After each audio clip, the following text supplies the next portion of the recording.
BPL Bangladesh premier league বাংলাদেশের একমাত্র franchise cricket. তবে বিপিএলকে আসলে রঙ্গ তামাশার মঞ্চ বললেও হয়তো ভুল হবে না। আমরা এই মুহূর্তে দাঁড়িয়ে আছি ওয়েস্টিন হোটেলে এবং খুব সকাল থেকে আসলে আমরা শুনছি ওয়েস্টিন হোটেল থেকে রাজশাহীর প্লেয়ারদের এক প্রকার বের করে দিয়েছে হোটেল কর্তৃপক্ষ। এ ব্যাপারে জানার জন্য আমরা যখন ওয়েস্টিনে এসেছি, ওয়েস্টিনের যে কর্তৃপক্ষ তাদের সাথে কথা বলে আমরা যতদূর জানতে পেরেছি, দুর্বার রাজশাহী কিন্তু সিলেট থেকে ফেরার পরেই শেরাটন হোটেলে ওঠার কথা, কিন্তু শেরাটন হোটেলে আসলে তাদের জন্য যে প্রয়োজনীয় রুম, সেই রুমের ব্যবস্থা করতে না পারায় তারা কাল রাতটা ওয়েস্টিন হোটেলে থাকে এবং সকালবেলায় আসলে জোর করে বের করে দেওয়ার যে একটা অভিযোগ উঠেছে, সেই অভিযোগটা আসলে হোটেল কর্তৃপক্ষ থেকেই ডিনাই করেছে।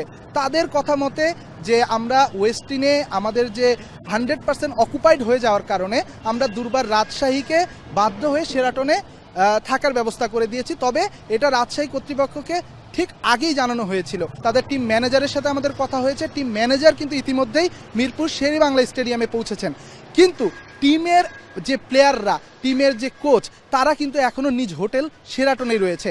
এবং টিম ম্যানেজার আমাকে ঠিক যেটা জানিয়েছে, মানে মিডিয়া ম্যানেজার যেটা ঠিক আমাকে জানিয়েছে, যে বিদেশি প্লেয়াররা ঠিক যাবে কিনা এই বিষয়ে তিনি নিশ্চিত নন এবং দেশি প্লেয়াররা যাচ্ছেন এবং তিনি আসলে দেখে গেছেন যে দেশি প্লেয়াররা মাঠে যাওয়ার জন্য প্রস্তুত হচ্ছেন।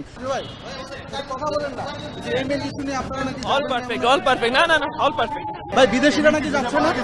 হ্যাঁ, পাইছি তো জটটুক দেওয়ার ছিল আজকে, এটা তো আমি বলতে পারছি না।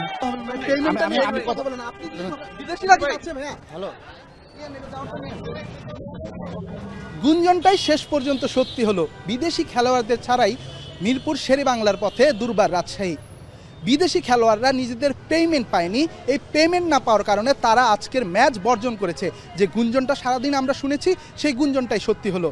তবে এটা কি বাংলাদেশের যে ভাবমূর্তি, বাংলাদেশ ক্রিকেটের যে ভাবমূর্তি বিশ্ব মানচিত্রে কতটা ক্ষুণ্ণ করলো, প্রশ্নটা থেকে যাচ্ছে।